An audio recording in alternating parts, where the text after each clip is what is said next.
Welcome to the Mini Storage Messenger Self-Storage Webinar Series. I'm Poppy Behrens, co-publisher of Mini Co-Publishing, and we're delighted to have you in the audience today.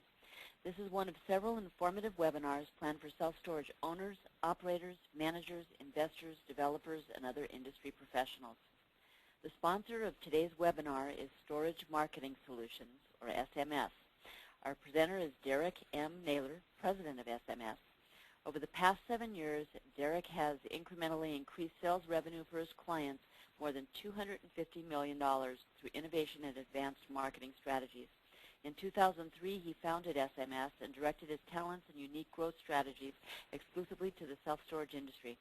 SMS now helps hundreds of operators from coast to coast to increase their occupancy and profits through the company's unique outsourced marketing director program and other tools as well. He is a regular contributor to industry magazines and a dynamic speaker at trade show events. This year marks the 30th anniversary of Mini Storage Messenger, providing the self-storage industry with in-depth news and information. Each issue of Messenger offers cover stories and feature articles on the most timely industry topics and trends. Monthly columns contributed by industry experts and accomplished business professionals address a wide range of topics, including security, facility operations, technology, legal issues, legislative updates, construction, and development. We also publish a variety of other self-storage data sources. For more information, please visit ministoragemessenger.com. We invite you to submit questions throughout today's webinar. To do so, simply type your question in the question area and click Send. Depending on the question, we will answer it either privately or to the entire group.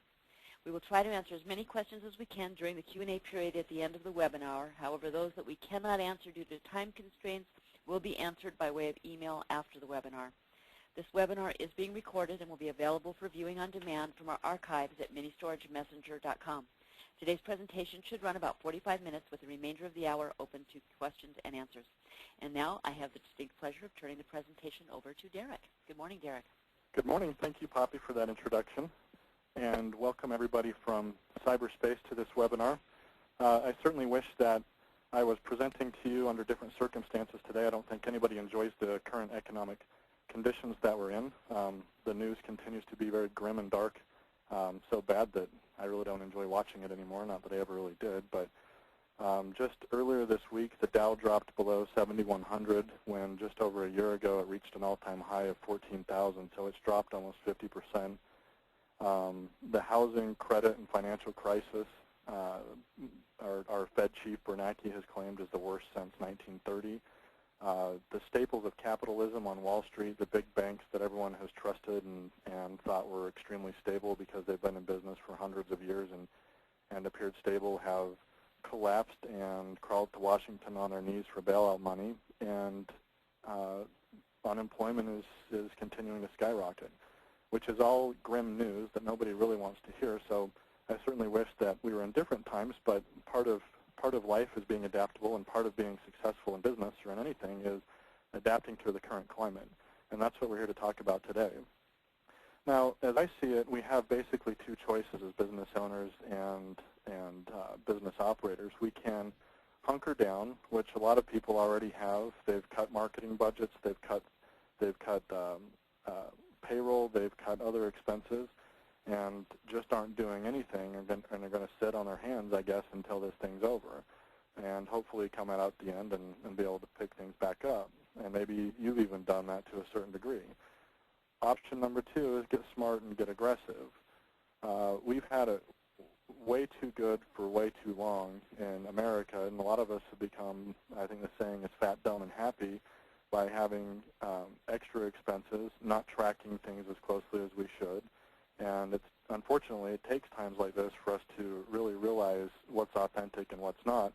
And so that's what I mean by get smart and get aggressive. A lot of times we have to open up our eyes and pay attention to things in order to really get to the bottom of things. And then get aggressive is the right thing to do, and history shows us that. You obviously might think that I'm a little bit biased. I will admit that I'm probably biased and would tell people to get aggressive because I'm a marketing guy.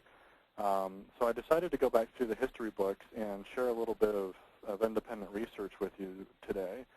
McGraw-Hill, a research firm, I'm sure most of you are familiar with them, found that companies that maintained or increased marketing throughout the 1981 and 82 recession increased 275% over the next 5 years, and those who didn't only increased 19%.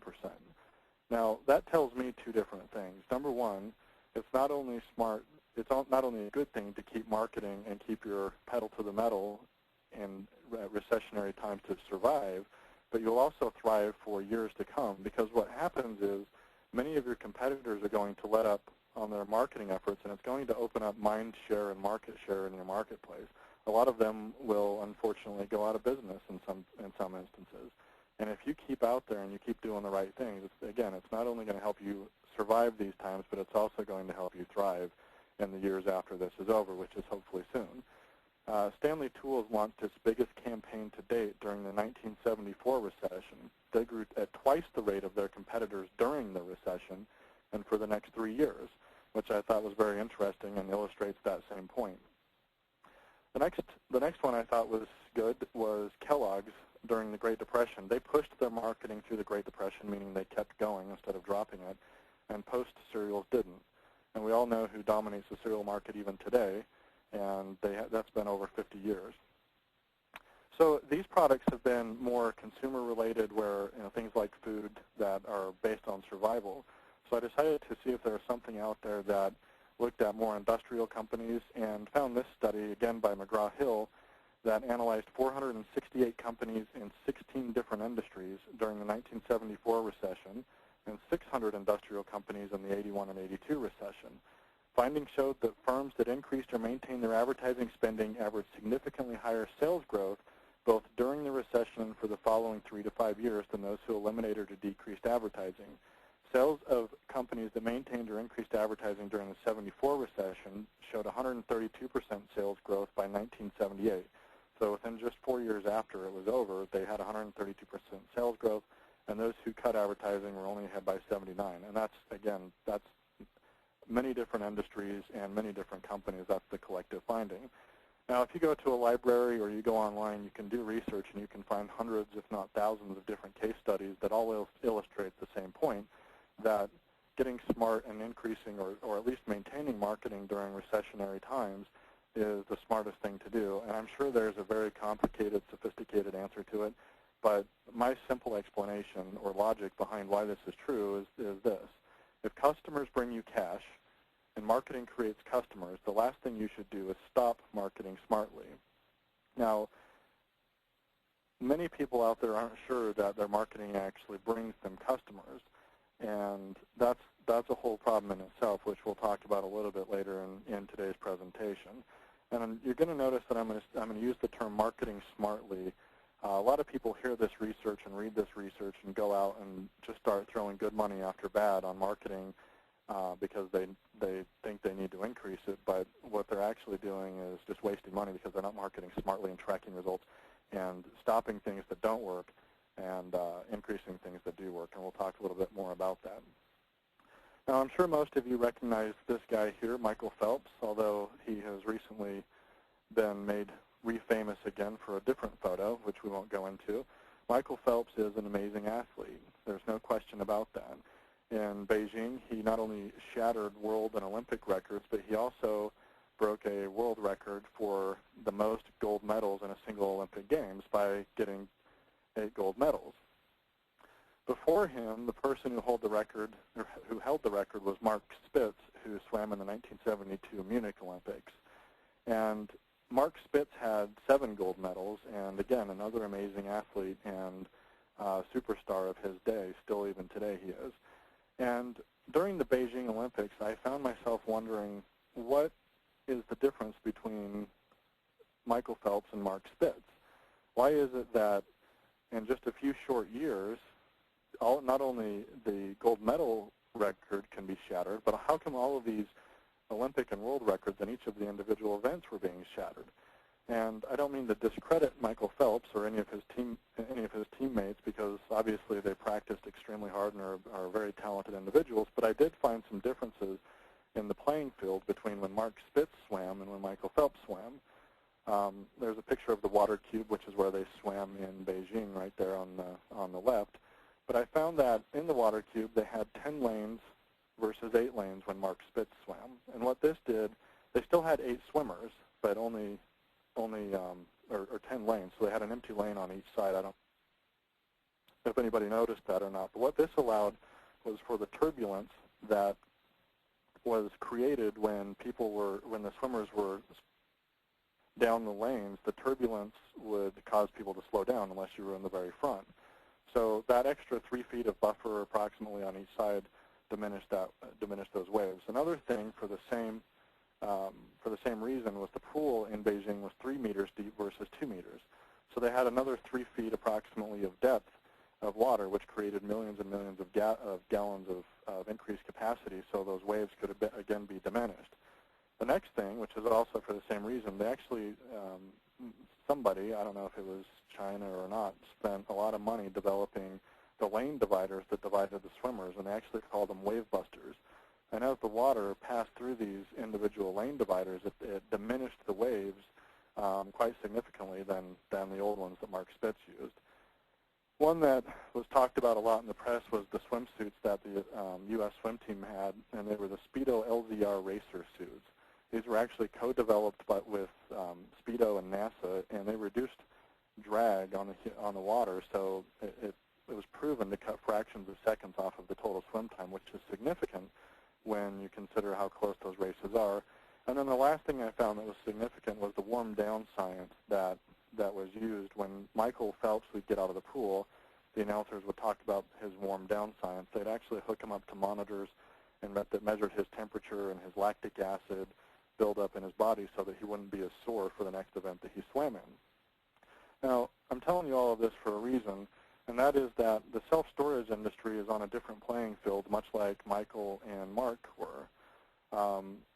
There's what I like to call the self-storage good old days, which could be as close to 5 years ago, but more like 10, 15, or 20 years ago. Sure, there were challenges that were unique to those days, but in terms of marketing and occupancy and so forth, it was pretty much as simple as putting a Yellow Page ad in the Yellow Page directory, putting up a nice sign to capture drive-by traffic, and a property could be stabilized in a reasonably short period of time. Compare that to today, which I call Self-Storage Battleground 2009, where not only do we have a turbulent economy, but competition is extremely fierce.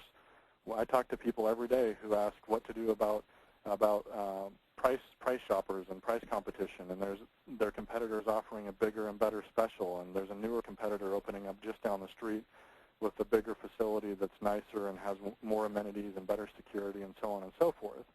Now, going back to Mark Spitz and Michael Phelps, I want you to imagine for a minute that Mark Spitz was frozen in time and they were to have a race-off today to see who would win.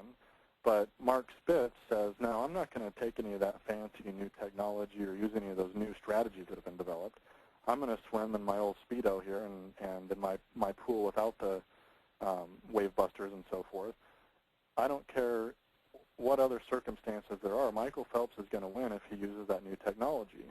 And the same is true for you in the self-storage industry. There are a lot of operators out there who are not embracing new technology, new techniques, and new strategies that absolutely need to be implemented in self-storage operation in order to survive and thrive during these times. Okay, so we've talked a little bit about the increased competition, and we've talked a little bit about the economy, which is on everybody's mind today. And I think that the answer, again, probably biased here, is smart marketing. Now, let me just go into that a little bit. If marketing creates customers and customers bring you cash, there are many, many problems that can be solved with increased cash flow. If you're frustrated with your management software, but you don't feel like you can afford new management software, increased cash flow could help you with that. Increased cash flow could help you with a new gate system or a new security system. It could help you renovate and add wine storage or more climate control or whatever. So smart marketing, if marketing is done properly, it will drive in new tenants, and those tenants will bring you cash, which will solve a lot of your problems.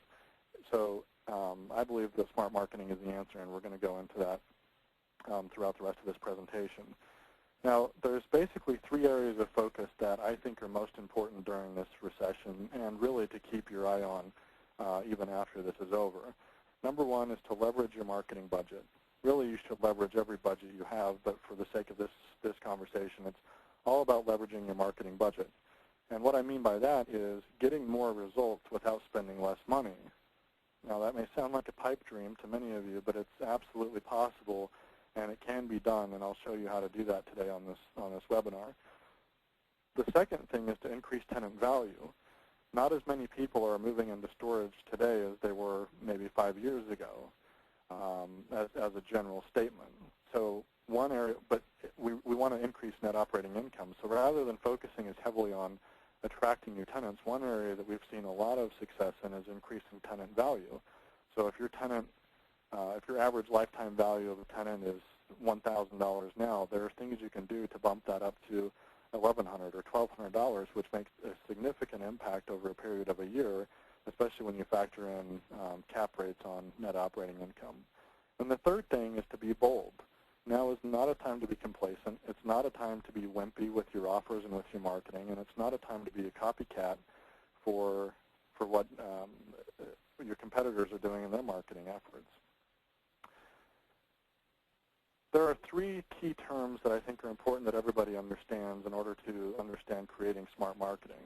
Number one, I call these the lifeblood of smart marketing. Number one is your target market. In this industry for a long time, it's been talked about as there's the 3 to 5 mile rule. I'm sure most of you have heard of that your target market is 3 to 5 miles away from your facility. Now, for some of you, that may be true, but for many of you, it's not true. Each individual facility and each individual market has a unique target market to them, and you need to figure out what that is. In other words, where is it that you are going to get the biggest bang for your buck by spending your marketing dollars? And we'll show you how to do that towards the end of this presentation. The second is lifetime customer value. There's 2 industry studies that I'm familiar with out there that have done this research, but I encourage you to find out your own tenant lifetime value. And to do so, you simply take your average rent, multiply it by your average length of stay, and then add in your average ancillary product sale.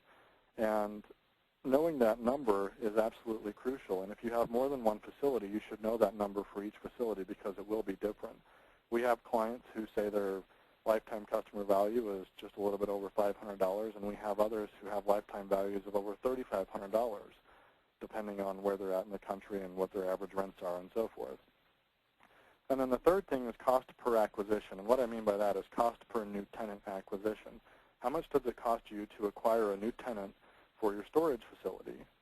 Now, you may know that across the board by simply taking your marketing budget and dividing it by the number of new tenants you get, but I strongly suggest that you not only know it for your total facility, but know it for each individual marketing medium because it will be different.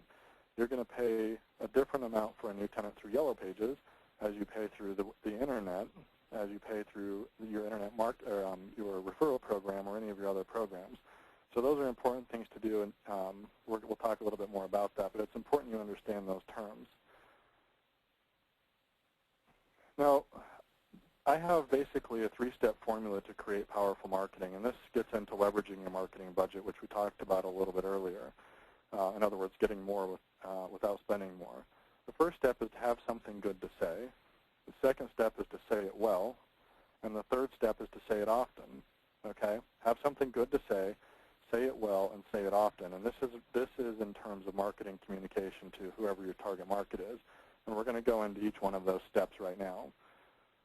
Having something good to say is very important. And what I mean by that is you can't have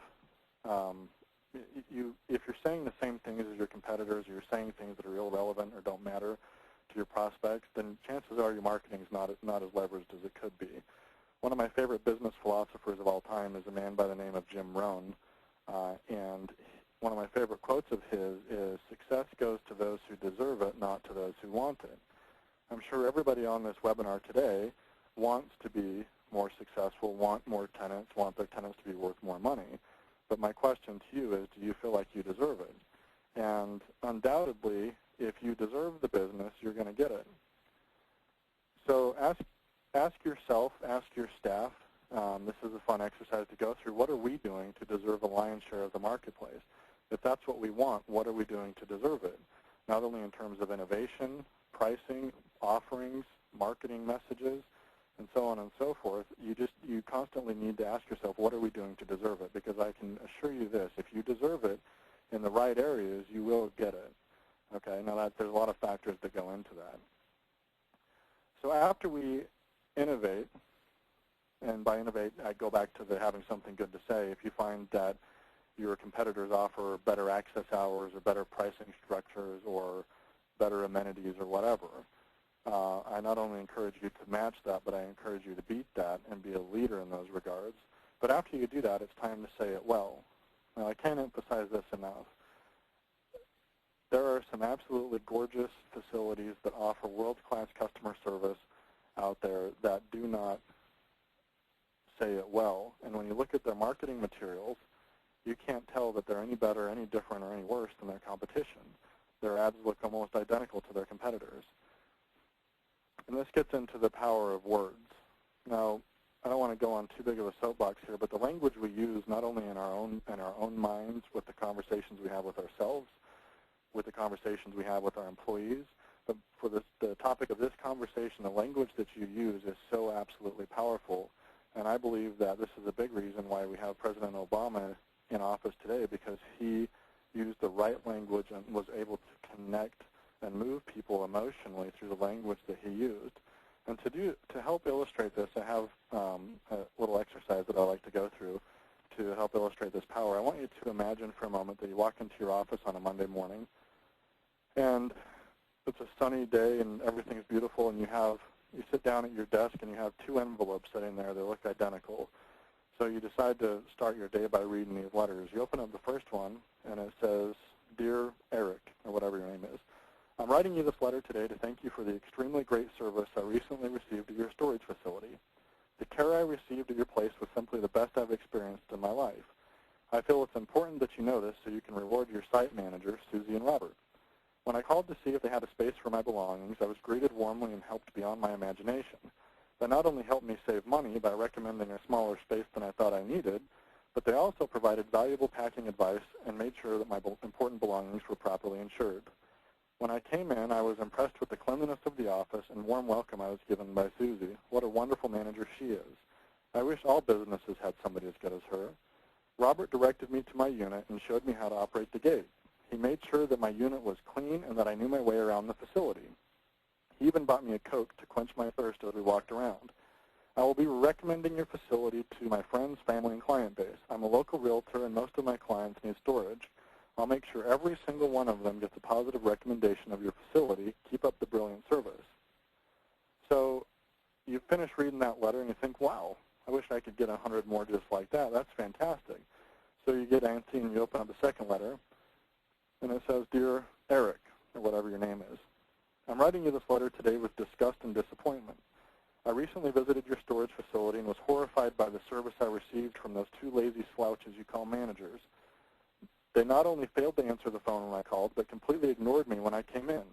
After they finished their personal phone call, I was greeted with annoyance and disrespect. They failed to answer my questions and wouldn't even show me your various unit sizes so I could decide what I needed. Finally, after threatening to call their boss, those jerks showed me a unit. When they opened the door, the unit was filled with spider webs and garbage from the last renter. Needless to say, I was disgusted. I will never attempt to give you my business again. In fact, I will tell everyone I know to stay as far away from your disgusting storage facility as possible. I'm taking the time to write you this letter today in hopes that you'll do something about this disgrace to human society you call a business." Now, I want to point something out. I can't hear your reaction to that, but I want to point something out. These both came in a number 10 envelope with a first-class stamp. Both were hand-addressed with the blue ink. Both were printed on 8.5 by 11 regular letter-sized paper with black ink typed in the same font. Yet the emotional response that you had, and maybe the physiological response that you would have if you had read those letters, and you maybe had when I read them to you, was drastically different. And the same is true with your marketing materials that you create for your storage facility. Everything from a business card to a website to direct mail to internet marketing to everything that you do, even to the language that's used when your managers answer the phone. It's crucial that you use the right language, and doing so will help you leverage your marketing budget in a big, big way. We've seen response increases anywhere from 25 to 100%, and sometimes even more, just by changing the words in an ad, not increasing its size, not adding color or different picture, just by changing the words in an ad, we have been able to increase response significantly without spending another penny. Now, I have an example here. I don't know if you can see it, but if you open up any Yellow Page directory in the country, you will find ads that look an awful lot like this. It says, ask about our storage, watch a program. They talk about security. They have an electronic gate. It's fenced and lighted. Managers live on site. It's patrolled and TV monitored. They have wide paved drives and power available. They've got units. They've got 516 units inside, which I'm not sure that anyone cares about. They have 12 to 55 by 10 by 5 units with 14-foot high and 11-foot wide doors, which, again, to us in this industry, we know what that means. To the average guy out there, they're not sure what the relevance of that is unless they have something huge to store. And then they have competitive rates and offer commercial and military discounts. Now, this facility may be great. They may not be great. I don't really know anything about it. But the point is, you could probably put your logo and your phone number on that and say pretty much the same thing. You may have to adjust those numbers for the size of your drives and the height of your units. But this is a horrible example of what an ad shouldn't look like, because there's no differentiation, there's no persuasion, there's no response really other than to pick up the phone and call. And when you run ads like this that don't differentiate from your competitors and it doesn't use the right language, then you generate what we all hate, which is price shoppers.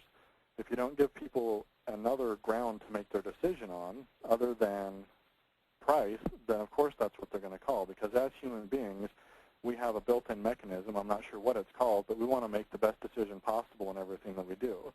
And if all we can think of is price, then that's what we'll do. So there's no differentiation, and it looks almost identical to the competitor's ad. Now, most of you probably don't recognize this man, but his name is Kim Peek, and he lives here in Salt Lake City. He is the real-life inspiration behind the movie Rain Man. So if you've seen that movie, you know that he is extremely brilliant and can do things that many of us dream we could do, but obviously he has a handicap, and he looks different. And before the movie Rain Man came out, he was actually extremely embarrassed to go anywhere. He wasn't. The doctors told him he wouldn't live to be beyond 16. He's obviously much older than that now. But he was embarrassed to go out, and for obvious reasons, he didn't. After the movie Rain Man came out, he had such an outpouring of love and respect and so forth that he has realized the power of being different. Nobody likes him because he's the same as everyone else, but they love him because he's different. And so now he travels around the country speaking to college audiences and corporations about being different in everything that you do. And I encourage you to be different and do different things in your marketing and advertising than your competitors do. I can't tell you how many times I get a phone call or am having a discussion with a client, and they say, well, this looks so different than what we're used to seeing. And that's the point, because if you look the same as everyone, then you're going to get a lot of price shoppers, and your marketing's not going to be fully leveraged. And the third part of creating powerful marketing is saying it often. Now, what I don't mean is you have to run a direct mail campaign 7 times, for example, before you get a response. If it's done right, you'll get a response the very first time. But as you know, in this business, people are moving out just as often as they're moving in. And you need to keep that churn out there. And people's lives change. They may not need storage right now, and they may see an ad of yours. It needs to make a good impression on them, but maybe a year or 2 down the road, they decide to sell their home, or maybe they get a divorce, or something happens that causes the need for storage. Those who are out there saying it often are seeing a great reward. Our very most successful clients, we have clients out there who are above 100% economic occupancy. They are in the 90 to 95% physical occupancy, and their NOI, net operating income, is extremely high comparatively. They all have a similar complaint, and that is that some of their customers and people in their community say, I see you're marketing way too much. Obviously, the success has come from a variety of things, but one of the things is that they are marketing constantly to the right people with the right messages. And if people are not commenting about your marketing, then you have a big problem. If people aren't complaining about it, I would even go as far to say then you have another problem, because it's not getting in their face enough. Now, obviously, you want a majority of your response to be positive but you want some people to make comments like, I see you everywhere, or you send me a lot of letters, or whatever that is. But it's interesting that our most successful clients all have that similar complaint. Now, at the end of this webinar, I'm going to give you an opportunity to get a free report from us. It's called 14 Stealth Strategies for Competitive Owner-Operators, and in there we detail 14 of our most common strategies that we use to increase occupancy of storage facilities around the world. And it's full of guerrilla marketing tactics. My favorite saying about guerrilla marketing is, it ain't sexy, but it works. Guerrilla marketing, it actually stems from the term guerrilla warfare, which was, I think, made popular back in Vietnam.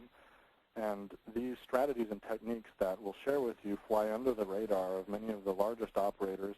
And even if you don't have any large operators in your market, your competitors will have no idea what you're doing, but you're going to be getting results one after another in terms of new tenants and increasing their value. So we're going to talk, we're going to give you the opportunity to get that, which goes into more detail. Unfortunately, we don't have all the time we need to go into all 14 of those on today's webinar.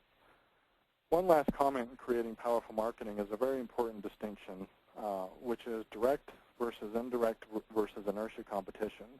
Many people, when they think of competition, they think of the guy down the street who's selling self-storage. And that's probably the most talked about and most common form of competition. However, it is not your biggest form of competition. There's two other forms that you need to be aware of. One is indirect competition, and the other is inertia. Indirect competition is when people have the problem that you solve, so they may have a messy garage or office or whatever, but they decide to sell it on eBay or take it to the dump or whatever. So they solve their problem, but they solve it using another technique. That's indirect competition. Inertia competition is, I believe, one of your biggest forms of competition, and that is people are moving throughout their path in life wherever they may be going. They're busy, and they have habits, old habits that need to be broken. They absolutely could use storage, and they would benefit from storage, but they don't do anything about it, okay? We're all moving down a path in life, and the physics term for it is inertia, and it's really hard to get us to stop and break those habits or move in a different direction. But if marketing is done properly throughout a community, there is a certain percentage of the people who you can get to sit up and pay attention and go, hey, you know, that mess in the garage has been bothering me for 2 or 3 years. I can't believe I've never thought of storage as an option. And these guys are a great facility. They're just down the street, and they're giving me this great offer to come in. Okay? So the point of this is every marketing piece that you create or develop needs to be custom catered for whatever form of competition you're creating or you're competing against. So, for example, in the Yellow Pages, you're competing almost exclusively against direct competitors. That person has recognized the need to get clean and organized. They have recognized that self-storage is the answer because they're in the self-storage section of the Yellow Pages, and they're now comparing you to your competitors. So that ad needs to focus on why they should choose you over your competition, okay?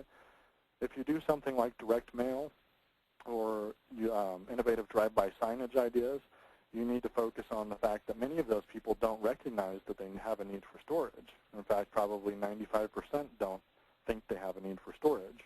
So you need to explain the benefits of self-storage before you start to sell your facility. And just by making that change, you'll notice a significant increase in your response from your marketing efforts without spending any more money. Switching gears a little bit here, still on the topic of marketing smartly, I want to talk about an Italian economist named Vilfredo Pareto. I think he was around in the late 1800s, early 1900s. But he was doing a study on where the wealth was controlled in Italy. And he found that 80% of the wealth in Italy was controlled by 20% of the population. Now, many of you have probably heard the 80-20 rule or the Pareto principle, and this is exactly where it came from. But after finding that out, he thought, this is very interesting. I wonder where else in our lives we can find this same rule. So he started doing more research, and he found that the 80-20 rule, or the Pareto principle, basically is true everywhere. And, for example, you probably wear 20% of your total wardrobe 80% of the time. 80% of your problems in your storage facility probably come from 20% of your tenants. And with marketing, 80% of your results are going to come from approximately 20% of your efforts in terms of time and budget. And when you think about this, you can, what this is saying is you can cut 80% of your marketing budget approximately and only lose 20% of your total results, which is an extremely powerful effect in a business. I'm not saying to do that, but what I am saying is we need to know what it is in your business as part of what we call those 20% factors. Which of your 20% efforts in terms of time and money are producing 80% of the results? Every day that you spend, every hour that you're awake, if you go into work for an 8-hour day, 20% of what you do is going to produce 80% of the output. Okay? So it's not always 80-20, by the way. Sometimes it's 95-5, sometimes it's 70-30. But there is a massive inequality, and effort never equals output. So in the storage industry, we have a unique situation where every market presents its own challenges of income and demographics and psychographics, and there's not, I cannot come in and say, well, just across the board, here are the things that you should be doing, because it's going to be different in every market. But there are constant 20% efforts that take very little time and money comparatively and produce a high output of results. One is customer referrals. We all know that customer referrals are extremely valuable, and we all want more of them. But what are we doing to leverage that opportunity? The second is past tenants. Past tenants are a gold mine. If you're not marketing to past tenants, you should be. And it's very inexpensive and will produce a high number of results for the amount of time and money you put in. Internet marketing. I'm sure you've probably heard a lot about this lately as it's becoming more and more popular and more effective in the self-storage industry. But comparatively, compared to Yellow Pages and direct mail and some of those other more expensive things, it produces a significant amount of results for not a whole lot of input. Integration marketing, which is forming alliances and integrating with other businesses who are doing business with your same customers. A quick example is disaster recovery. If somebody's house is flooded or there's a fire in their home and they need to have that restored, the chances are very, very, very high they're going to need storage for those belongings while that home is fixed up. You should be integrated with their contract process so that when they sign up for the renovation to be done on their home, they're also signing up for a storage unit at your facility. Okay? Very inexpensive, highly productive. Drive-by traffic, everyone knows a lot about that and that it produces a majority of tenants if you're in a good location. You can do, chances are you can do a lot more to capitalize on drive-by traffic than you're currently doing. And the rest differ by a facility in terms of 20% efforts. There's a lot more, you'll have a lot more out there, but there's nothing that I can blanketly say to everyone across the country works the best. Going back to your target market, we talked a little bit about the importance of knowing where that is. I don't know how well you can see this on your screen, but what we do is we do a reverse analysis on the geographic location of where tenants are. Now that circle, if you can see it, is 1.5 miles away from the storage facility. And we found that 80% of their customers are coming from within that 1.5-mile radius. Yet they spend, this particular facility was spending a majority of their marketing budget marketing as far as 10 miles away. Now, what we were able to do is cut out all of that marketing going to those areas and focus very intensely, again, having something good to say, saying it well and saying it often to the people in the right target market. And the effect of doing this is you can decrease your marketing budget and increase your results. So I encourage you to do a reverse analysis on your tenants to see where they are coming from, and you can learn where your real target market is. When you do it, you will notice you'll notice there are red dots that are outside of that circle, but those red dots represent the 20% that we're not going to be paying attention to. They're going to come to you anyway. The second thing we do to learn about your target market is reverse tenant analysis on demographic issues like income, like age, like their home type, whether it's an apartment or a single-family home, or there's other defining factors like how many kids they have, how long they've lived in the home. And you'll notice that the 80-20 rule once again applies here too, that 80% of your tenants are going to share an income characteristic. Like, for example, they may be between $50,000 and $75,000, when across the board you have tenants who make have a household income of $15,000 to $250,000. But where we focus again, the Pareto principle shows you that, or teaches us that we need to pay attention not to the 20%, but to the 80%. There's a reason why people in certain income brackets and in certain age groups are attracted to your facility. And it's not up to us to argue with that, but it's up to us to leverage that. So do a reverse analysis on your tenant database and look for those trends. And then track everything. Track your cost per acquisition per medium, which we talked about.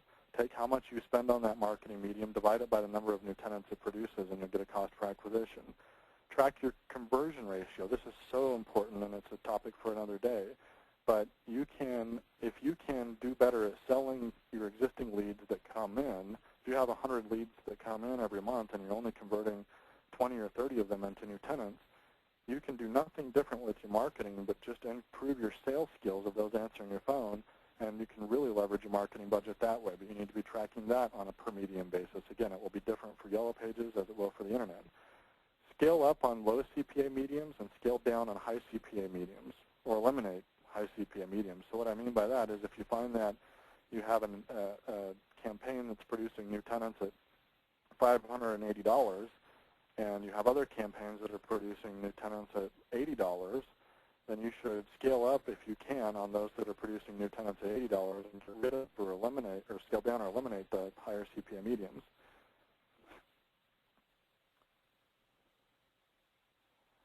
For a tracking example, I put together a couple of videos on YouTube. That's YOUTUBE.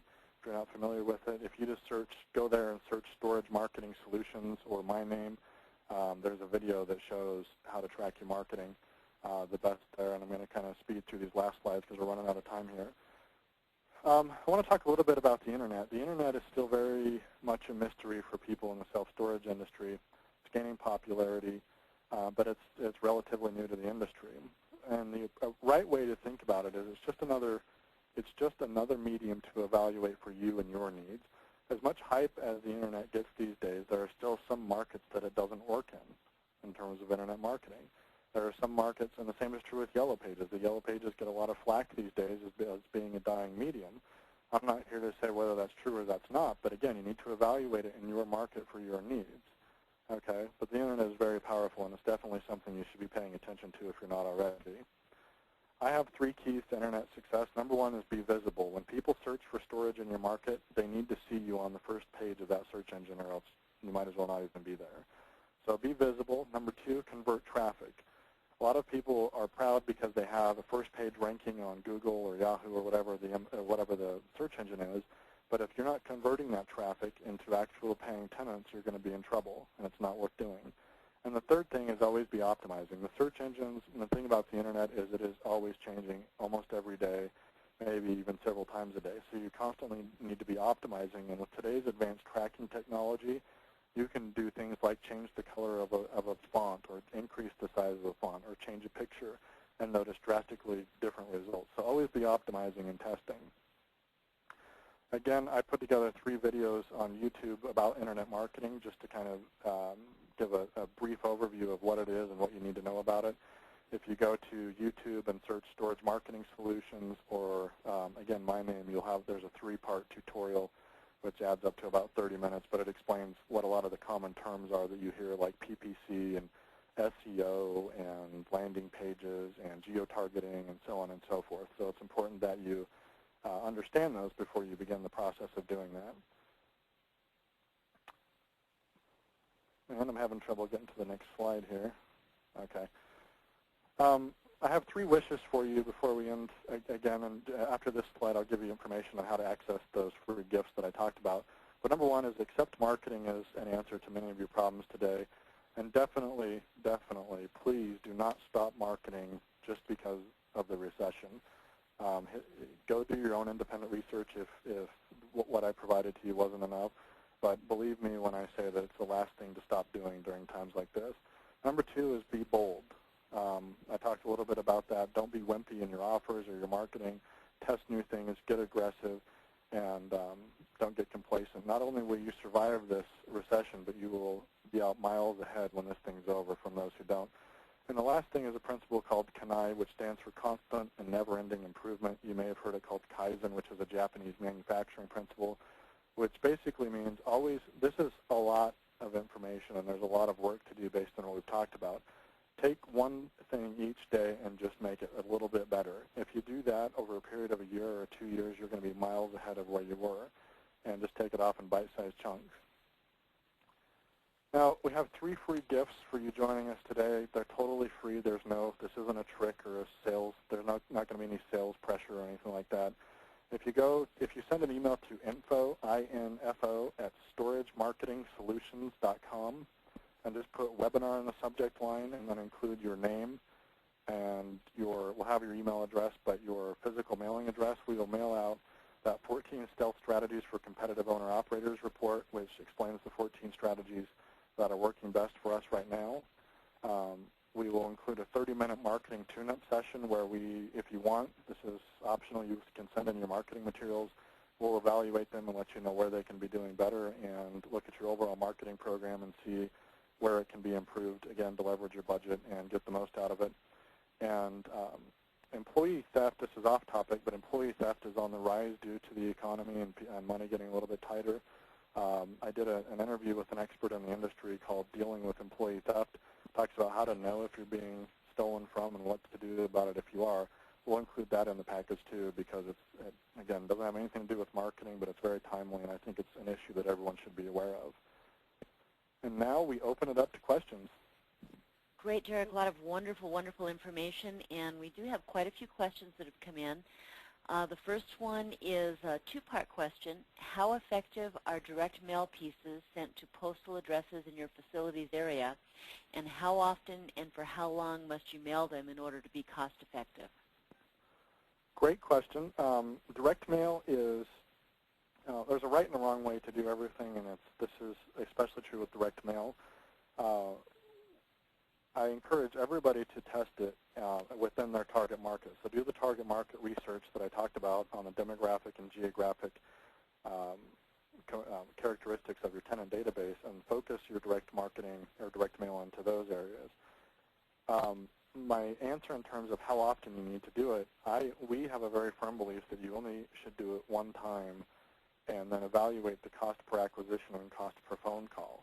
If your cost per acquisition is lower than your lifetime tenant value, then it's something you should keep doing, and you will likely notice that your cost per acquisition goes down. So it's something to, I guess, step 1, learn who your target market is. Number 2, test creative direct mail. It's got to be different than what everyone else gets, and it's got to stand out from the pack. And number 3, track your cost per acquisition. If it's lower than your tenant value and it's acceptable, then it's something you should keep doing forever until you reach your goals and don't need those new tenants anymore. Great. The next question is, how do you determine a marketing budget for self-storage? Do you use a % of gross revenue, or what % on average?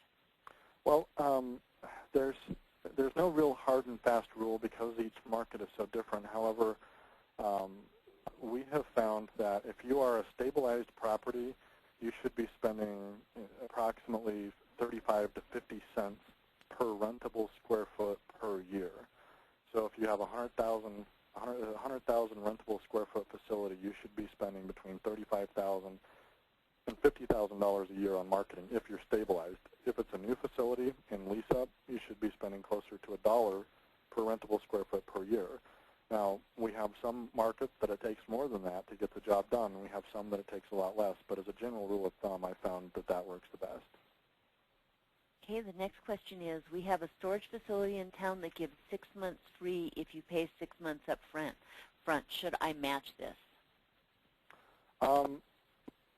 If somebody calls you and says, I want to rent with you, or you sound like a better facility, but I really can't pass up this offer, and you are in a lease-up situation, you should match it. The most expensive thing an operator can have is an empty unit, in my opinion. You're going to be paying the overhead for that anyway. You might as well get that lease signed and get that cash in the door. Now, if they want to rent a 10 by 10 and you only have one 10 by 10 left, then I would turn that offer down. And then I would work on creating a different offer that may be more appealing to people. But I wouldn't match it in your marketing materials. I would match it only when asked about it. And as a blanket statement, I would say somewhere in your marketing material, you should let people know that you will meet or beat any promotion out there if they can give you proof of it. again, it just lets people know. A lot of people will want to choose you, but especially in today's economy, cash is tight and people are watching their pennies. They're going to want the better deal, and they may not choose you. Okay, great, Derek. The next question is, what are some of the best strategies for integration marketing, and how do we get started in regards to approaching the service operators with whom we wish to integrate? What are the typical costs we should expect? Well, good thing about integration marketing is it's very cheap, and it just usually takes the owner or the operator to negotiate whatever the deal is. AOL is a great example of this. When you buy a new PC, you turn it on. Most of you have experienced this before. There's a 30 or 60-day free trial for America Online Internet Service. They know, just like we know when someone has a home being rebuilt that they're going to need storage, they know that a person who gets a new computer probably may be interested in new internet. And AOL actually pays the computer manufacturer a fee to put that on there. So you can expect to pay the fire and flood restoration company or whoever it is, the home builder, the realtor, or whoever it is you're doing this with, you can expect to pay an integration fee, but most of them are very happy to do it because they want to provide a better service for their customers. So if you approach them, make a list of who you want to go after, approach them, and let them know that you want to give their customers a special deal and you're willing to give them some sort of referral fee or commission to do it. Then it's just a matter of negotiating the deal and getting your paperwork included in theirs. And the best way to do that, because you don't know what size they're going to want, is to include a lease for a storage unit. Just leave the size and the price blank, but have a promotional marketing piece that lets them know that because they're a customer of XYZ disaster recovery, they're going to get their first month free, or they're going to get a 10% discount, or whatever promotion you work out. And then just give them a phone number to call and come down to complete the lease with the dollar amount and the size and to sign it. That way you can get their credit card and their driver's license and so forth. Okay, one more question that we have, again related to discounts. Would it be better to just give 10% off or to give customers a month free after 6 months of renting? I am always a fan of not discounting the monthly rent because it affects your economic occupancy.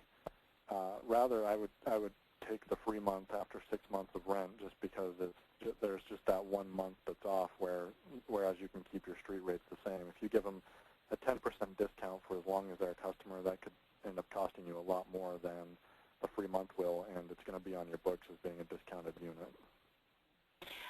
In this economy, what do you think about going out to different businesses suggesting that they need storage? Well, there are certain industries that we've had success in, mostly contractors, home improvement contractors, HVAC companies, where they have vans on the road driving around, and they may drive to a satellite location that they have. Storage is a great solution for that. Rather than having an office space as a satellite location with higher rent, they can accommodate the same thing by having a storage unit, especially if you're willing to grant them 24-hour access. It's a great idea, and it's a long-term strategy where they're going to be around for a long time. I really wouldn't focus too heavily on it. It's one of those things that you should, I guess, always be doing, but it shouldn't take up a majority of your focus for any length of time. But it is a good idea. Okay, next question is, what is a good benchmark for cost per acquisition as a part of a successful marketing program? That's a great question, and this is why it's so important to understand the lifetime value of your customer. I'll give you two different examples. We have clients in big cities like Atlanta and New York City and Los Angeles where things are just more expensive, period. Everything is more expensive. And likewise, their customer cost per acquisition is more expensive, but their lifetime value is also a lot higher because they charge more for rent and people are staying for a little bit longer. Whereas in more rural markets, they may be charging $50 or $70 for a 10 by 10, but they're getting higher responses from the marketing because it's not such an overcrowded market. As a general rule of thumb, again, I encourage you to find your lifetime customer value and then compare it against that for a return on investment.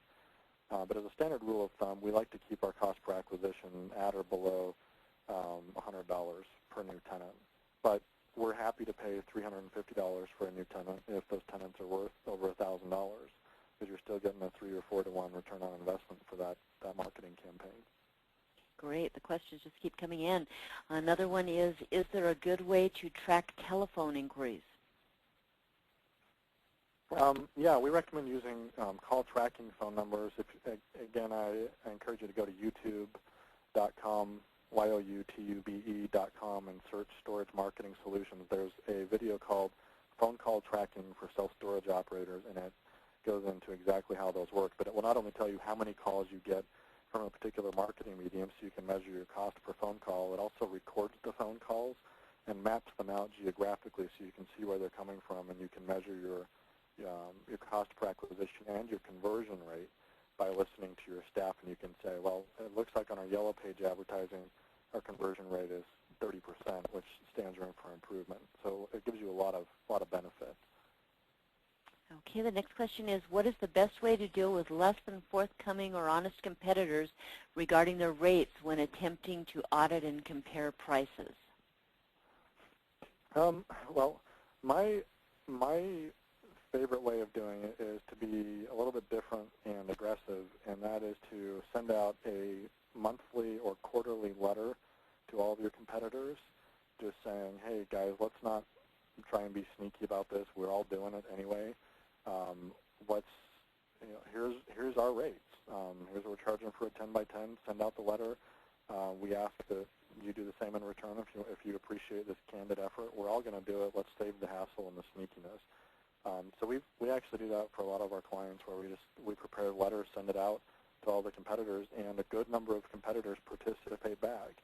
And it all boils down to trust. I mean, they can obviously inflate their numbers in the letter, but as I see, you have two choices. You can either call them and pretend to be a prospective customer, or you can ask them to publish it. There's no price matching or price fixing going on. It's just a published rate list sent out to your competitors with a nice letter saying, we're in this market together. There's nothing we can do about it. Let's try and be as helpful to each other as possible in terms of this rate thing. Okay, here's a good question. There is a lot of idle time during a storage manager's day. What can they do in terms of marketing to increase leads during these idle periods of time? That's a great question too. We strongly recommend alliances and relationships be built throughout your target market, not only with the common people in the industry like apartments and realtors and mortgage brokers, but with anybody. One of our best alliances in terms of results is a beauty salon, where they're putting a little coupon card in the bag when the ladies are buying their shampoo and other hair products. They get a little coupon in there, and they do enough volume, and it's in the right location, and it's done right, that they get a lot of referrals from it. So they should be out talking to other businesses and either offering them storage or asking them if they'll hand out a coupon if you hand out a coupon in return. Everybody is trying to do the same thing from a business perspective. We all want more customers, and most of the time they're more than happy to have the alliance and the relationship. And not only do those relationships need to be formed and the deals negotiated, but they also need to be maintained.